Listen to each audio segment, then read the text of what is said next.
Este video lo he hecho en base a las preguntas que ustedes habitualmente me realizan por redes sociales, fundamentalmente en Instagram, sobre la evolución de los implantes mamarios, cómo escoger el mejor tipo, cuándo deben cambiarse, por qué un implante se encapsula. Bueno, todas estas preguntas van a tener respuesta a lo largo del video y también espero que dejen sus comentarios y las preguntas que se nos haya podido escapar.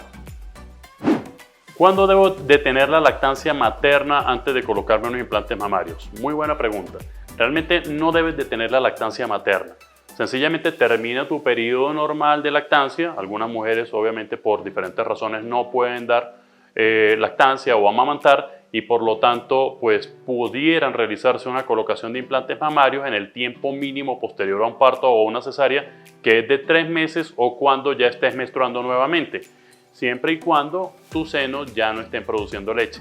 Entonces, estamos claros que después de un parto o una cesárea, una paciente pudiera operarse no solo de mama, sino de otras cirugías corporales, mínimo 3 meses después.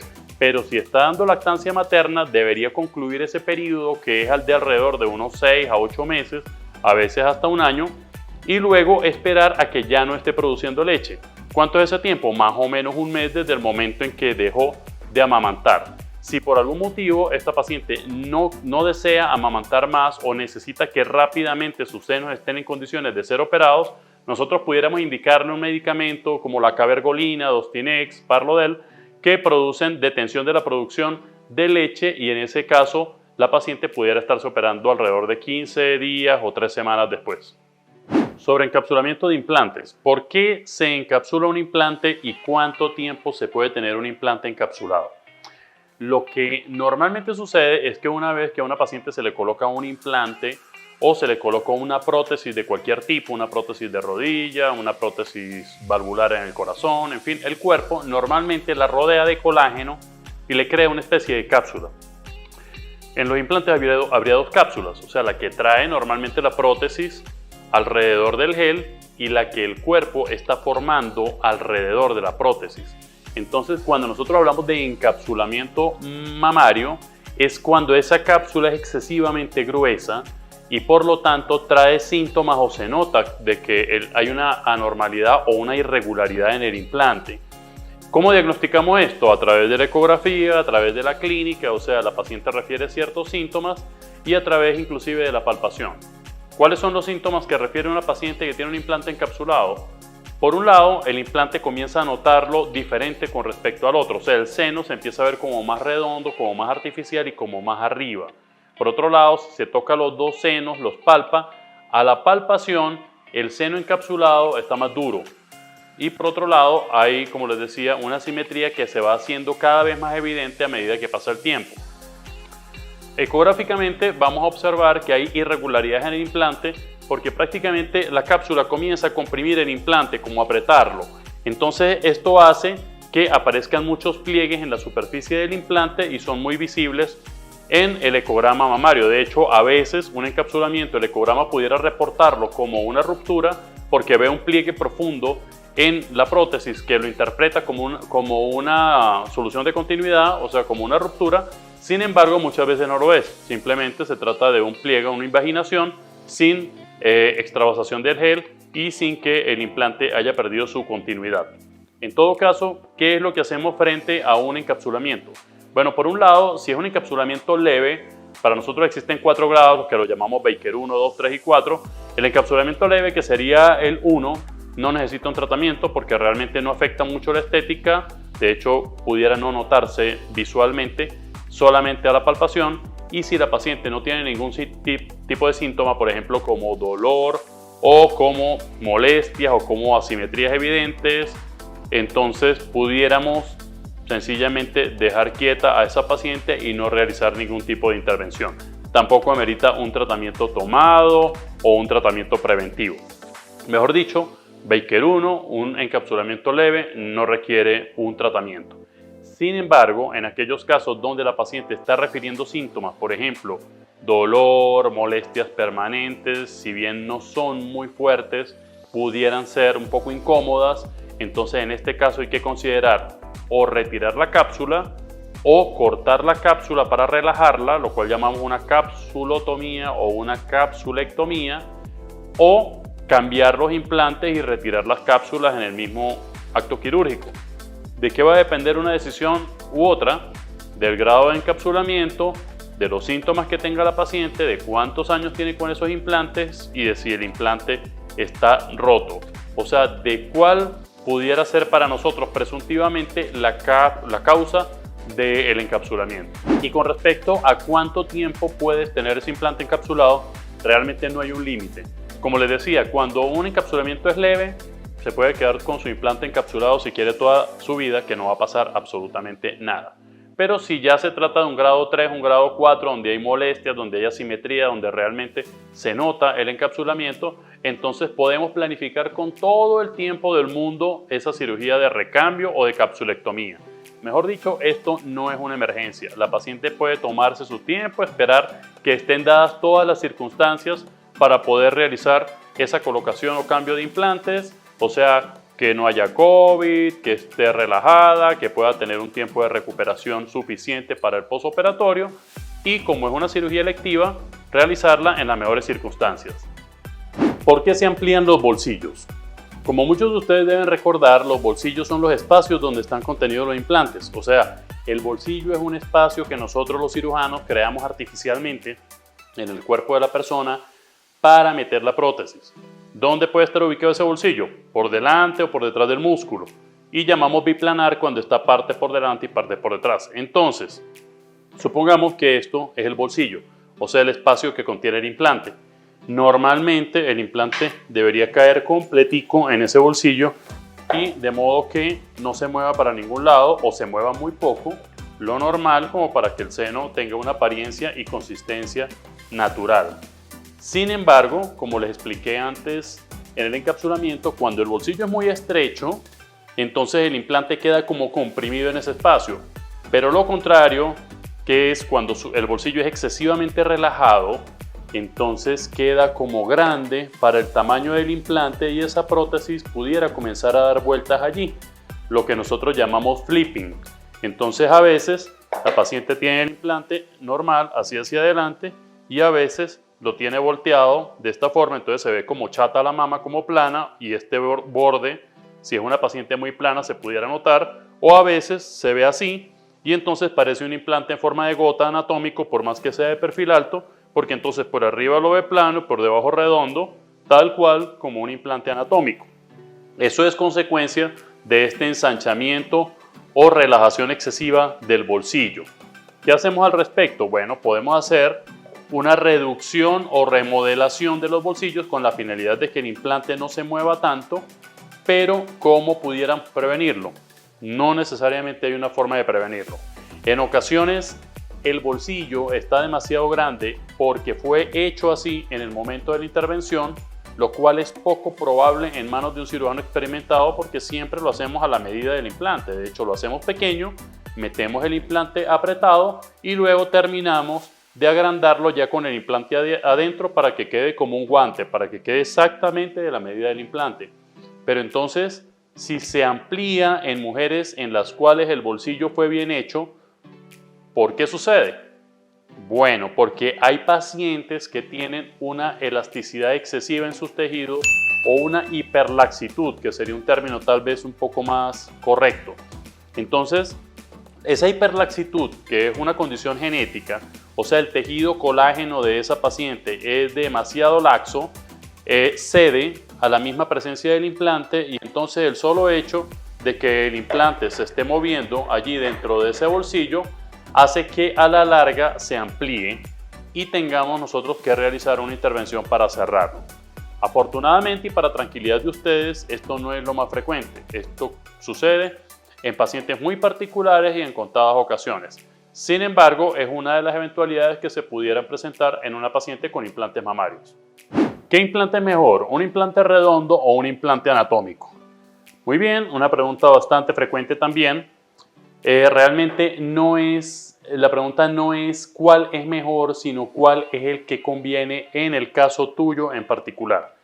¿Qué sucede? Que hay una gran cantidad de modelos de implantes y así nosotros tenemos implantes de perfiles bajos, medios, altos, extra altos y de diferentes formas, que si implantes almendrados como este o anatómicos en forma de gota, biodimensionales o implantes redondos como este. Entonces todo depende de qué es lo que estamos buscando y cuál es el aspecto que tú quieres tener. En ciertos países, por condiciones propias idiosincráticas, culturales o hasta de moda, pudiera la paciente preferir implantes anatómicos y parecer que no está operada. Pero en otros países o regiones de un determinado país, por ejemplo en las zonas tropicales, en las zonas de playa, pudiera más bien solicitar implantes redondos, implantes de perfiles altos y verse intencionalmente como operada o como muy operada. En este caso, probablemente para las pacientes de esa región tropical y costera, el mejor implante va a ser un implante de perfil extra alto y lo más grande posible. Pero en otras regiones o en otras culturas donde la mujer es más discreta o donde no se quiere ver exagerada o donde quiere verse totalmente natural, entonces pudiéramos decir que sí, la elección sería un implante anatómico o un implante en forma de gota. ¿Cuánto tiempo duran los implantes mamarios y hay que cambiarlos cada 10 años? Muy bien, esto depende del tipo de implante. Sucede que ya vamos por la sexta generación de implantes mamarios. Más o menos cada 10 años en promedio aparece una generación nueva de implantes y ya llevamos 60 años colocando implantes mamarios, bastante tiempo. Quiere decir que tenemos una mejoría continua en la calidad y una aplicación de la tecnología a las prótesis. Entonces, los primeros implantes eran parecidos a este, donde el gel era muy suave, era poco cohesivo, o sea, era prácticamente como un líquido, pero más o menos espeso. Y si se rompía la cápsula que rodea ese gel, el gel se podía regar, podía migrar y la persona podía comenzar a tener procesos inflamatorios contra ese gel. Por eso, esos implantes de los años 60 fueron sustituidos primero por implantes de solución fisiológica y después por implantes de geles altamente cohesivos. Entonces, en la actualidad utilizamos implantes de geles altamente cohesivos, o sea que si estos implantes se llegaran a romper, no pasa nada porque el gel que tienen por dentro es completamente sólido, como este. Fíjense que ni siquiera suben burbujas porque el gel no es líquido, es sólido. De hecho, pudiéramos cortar un implante de estos a la mitad y es como cortar una torta. Sin embargo, en esa evolución de los implantes mamarios hemos tenido algunos que han entrado en desuso, por ejemplo estos de textura gruesa, debido a que producen otras condiciones, en algunos casos relacionadas con problemas de encapsulamiento, en otros casos relacionados con algo que se llama linfoma de células gigantes, pero que por no ser parte del tema de este video no vamos a entrar en profundidad. Ahora, con respecto a la vida media, está relacionada precisamente con el tipo de implante del cual se trata. Si estamos hablando de que son implantes de gel altamente cohesivo como estos, que si se rompen no pasa nada, teóricamente pudieran estar toda la vida dentro de la persona porque no le van a causar ningún daño así el implante pierda la continuidad de la cápsula. O sea, como la prótesis lo que tiene por dentro es esto, o sea, un sólido, ese contenido no se va para ningún lado, así la cápsula se rompa. Estos son los implantes de última generación que en este momento estamos utilizando, tales como Motiva, Polytech, Mentor, implantes que tienen garantía de por vida. Entonces, generalmente la persona interpreta, cuando le dicen, no, tienes garantía de 10 años, interpreta que el implante de los 10 años hay que cambiarlo porque al terminar la garantía se acabó el implante. No, eso no es así. Un implante con garantía de 10 años pudiera durar 12, 15, 20 y en ocasiones pudiera romperse antes de que se venza su garantía. La diferencia es que si se rompe dentro de la duración de la garantía, el fabricante le va a reponer esa prótesis. Ahora, en la actualidad que tenemos implantes de última generación con gel altamente cohesivo y que se pueden usar indefinidamente, quiere decir que independientemente de si ustedes tienen 10, 15, 20, 30 años con la prótesis, si llegara a tener una fisura, pueden solicitar su garantía y se les va a reponer el implante. Ahora, si no la tienen, pueden tener sus implantes con seguridad durante el resto de su vida, porque aun cuando ustedes no quisieran cambiar a los 80 años un implante que esté fisurado, no tienen que preocuparse porque no les va a producir ni una enfermedad, ni una sintomatología, ni van a estar obligadas necesariamente a operarse. Entonces, ¿cuál es el tipo de implantes que yo uso y por qué? Bueno, normalmente utilizo implantes de gel altamente cohesivo con garantía de por vida.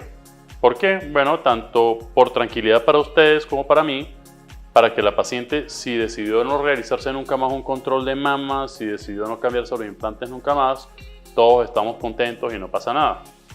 Pero hay muchos tipos de implantes. O sea, no necesariamente todos los implantes tienen la misma forma a pesar de que sí tengan el mismo tamaño. Entonces, en eso es en lo que radica la diferencia.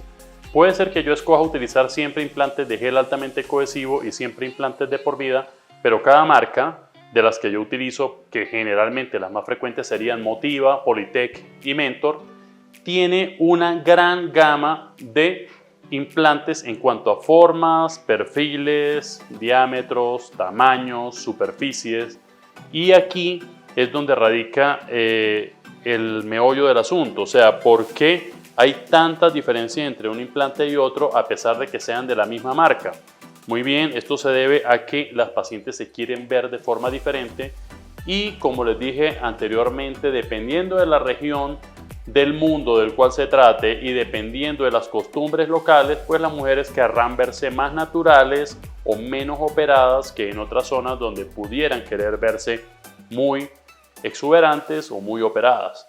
Entonces, aprovechando que tenemos estas muestras de implantes aquí, vamos a explicar las diferencias más evidentes, las más comunes.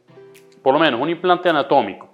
Un implante anatómico, un implante en forma de gota, en el caso de Motiva serían los implantes Ergonomix. Son prótesis que tienen una forma más parecida a lo que anatómicamente es un seno normal, o sea, más o menos plano en la parte superior y más redondo en la parte inferior. O sea que no hay una diferencia abrupta entre el tórax de la paciente y la mama, sino un cambio progresivo. Muchas pacientes quieren ese look, pero otras no, otras quieren verse como si tuvieran implantes. Entonces, en ese caso, utilizamos implantes redondos con perfiles altos, como este.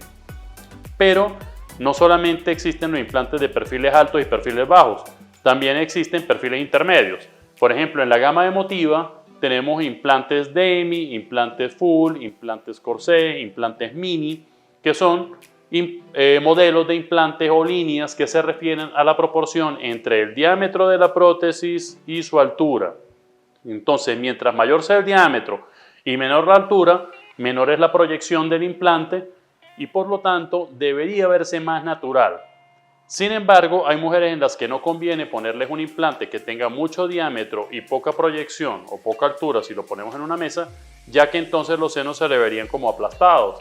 Entonces, en ese caso utilizamos perfiles intermedios que no necesariamente tienen que hacerla ver súper artificial. Entonces, recuerden que a la hora de nosotros elegir un implante, nosotros tenemos que jugar no solamente con el volumen del implante, que es lo único que normalmente conoce la paciente, sino también con el diámetro, con el perfil, o sea, la proyección o la altura, y con la superficie y la forma. Si les gustó el contenido de este video, recuerden, les habló el Dr. José Luis Martínez Ardila, cirujano plástico. No olviden dejar sus likes, comentarios y suscribirse a mi canal de YouTube. Y muchas gracias por mantenerse atentos al contenido del Cirujano de las Reinas.